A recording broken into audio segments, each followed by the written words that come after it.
Здравствуйте, дорогие подписчики! Сегодня мы говорим о карте «Десятка жезлов». Девиз этой карты «Так держать». Склонившись вперед и согнувшись под тяжестью своей ноши, сильный молодой человек с большим трудом тащит охапку тяжелых поленьев. Путь впереди него прямой и спокойный. Кажется, что он направляется к своему дому, расположенному на холме. Очень легко каждому узнать себя в десятке жезлов. Каждый чувствует себя переутомленным, обремененным и даже согнувшимся под тяжестью повседневных обязанностей, мыслей и забот. Когда вы видите десятку жезлов в толковании романтических отношений, последствия могут стать более серьезными, чем кажется на первый взгляд. Пришло время признать, что именно вы делаете всю ответственную работу в ваших отношениях. Именно на вас и держатся эти отношения. Вполне вероятно, вы даже не осознаете, что ситуация зашла так далеко и вышла из-под контроля.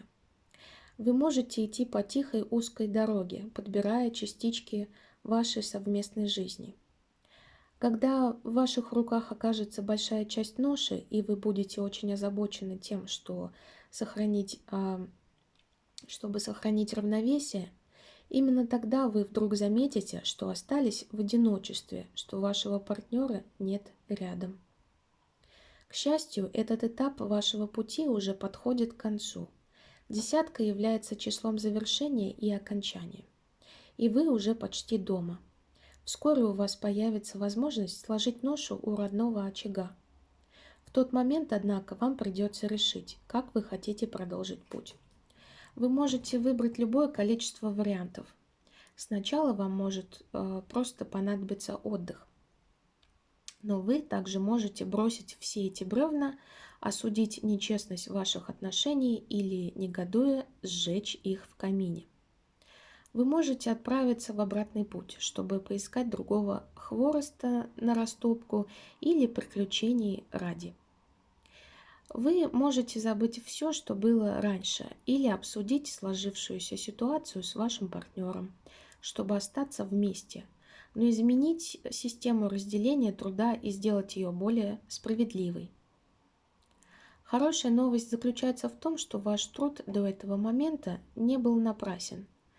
Вы хорошо справлялись с проблемами ваших отношений, и их решение сделало вас более сильной личностью. Вы приближаетесь к финалу, и как вы достигнете его, это будет зависеть от вас. Традиционно десятка жезлов считается картой угнетения.